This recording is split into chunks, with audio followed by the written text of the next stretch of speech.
Magandang araw po sa inyong lahat. Bali ngayon po, turuan ko po agad kayo makapag-English na may kasamang hindi ito ang unang pagkakataon na. Okay, so ang gagawin po muna natin ay Tagalog na mensahe tapos ita-translate po natin sa English. Okay? So magbigay na po agad ako ng halimbawa. Hindi ito ang unang pagkakataon na ako ay nakapagluto. So i-English po natin yan. So yung hindi ito ang unang pagkakataon na, it is not the first time. Okay? Tapos yung ako ay itatranslate lamang natin bilang I. Ang tinranslate ko lang po dito ay itong ako. Yung I na AY, hindi na po. Kasi yan ay ginagamit lamang sa Tagalog na mensahe. Kapag patungkol po dito sa aralin natin ngayon. Okay? Tapos po, magdadagdag po tayo ng salita. Alinman sa have o has. Kapag nagtatranslate na po tayo sa English sa aralin na ito. Yung have po ay ipinapartner po sa I, sa you, sa we, sa they. Samantala yung has ay ipinapartner po sa he o kaya she. O kaya yung taong pinangalanan po natin ay may isang bilang lamang katulad po ng Mario. Pero kung Mario and Luigi, dalawang tao ang ating pinangalanan, have po ang gagamitin nyo. So dito po, gumamit ako ng ako ay ang aking ginamit, kaya have ang gagamitin ko. Kasi yan yung tamang kapartner po ng I. Itong have. Okay? Tapos, itong nakapagluto, kapag yan ay in English, dito sa ating aralin, ang katumbas po talaga niyan sa English ay have cook. O kaya, has cook. Okay po? So, hindi mo may translate ng tama itong nakapagluto dito sa ating aralin kung hindi mo sasamahan ng have o has. Itong ating cook. Okay? At kung mapapansin nyo, bakit ang spelling ay may ed sa huli? Kasi ang have at saka has ay nangangailangan po ng verb na ang spelling niya o ang forma niya ay naka-past participle. Okay? So, ito pong C-O-O-K-E-D, yan po ang past participle ng cook na C-O-O-K.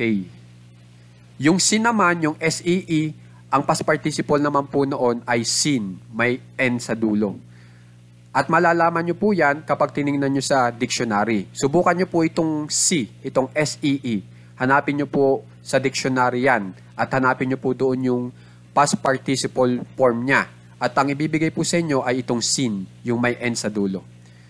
Okay? So, tandaan nyo po yan para maging tama po yung pag-spelling nyo ng inyong verb na ipaparehan nyo alinman sa have o has. Okay? So, hindi ito ang unang pagkakataon na ako ay nakapagluto. Kapag in-English nyo po yan, ay it is not the first time I have cooked. Yun na po yun. Okay? Ngayon, ipaliwanag ko lang po sa inyo kung bakit gumagamit ako ng have o kaya has.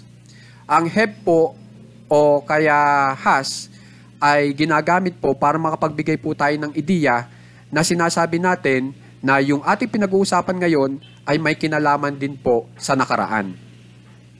Kasi ang sinasabi po natin dito sa hindi ito ang unang pagkakataon na ako ay nakapagluto, sinasabi nyo na sa nakaraan ay naranasan nyo na pong makapagluto.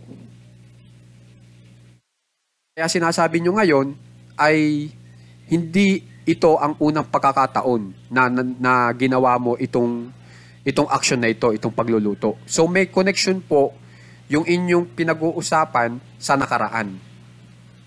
At pag ganun po yung ideyang gusto nyong iparating, gumagamit po tayo ng present perfect tense. At pag naka-present perfect tense po, ang batas na ibinibigay po noon ay kailangan natin gumamit ng have o has. Tapos yung verb niya po ay naka-past participle form. Okay po?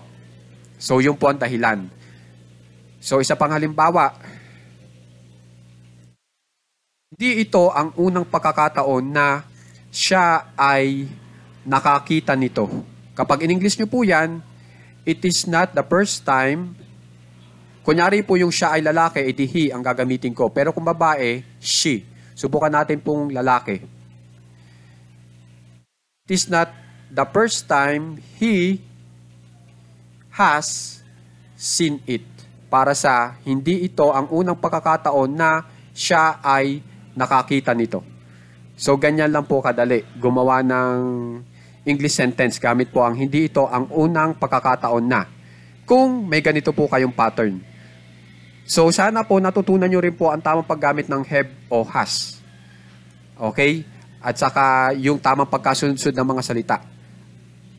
Okay? Para tamang-tama po yung paggawa ninyo ng English sentence. Okay?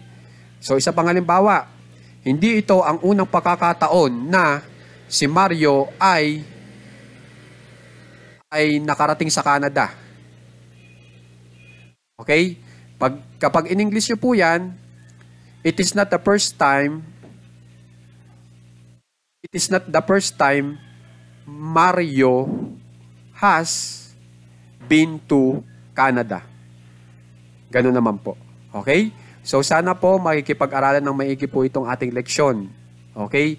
Para makapag-English na rin po agad kayo, kasama po itong hindi ito ang unang pagkakataon na. Okay?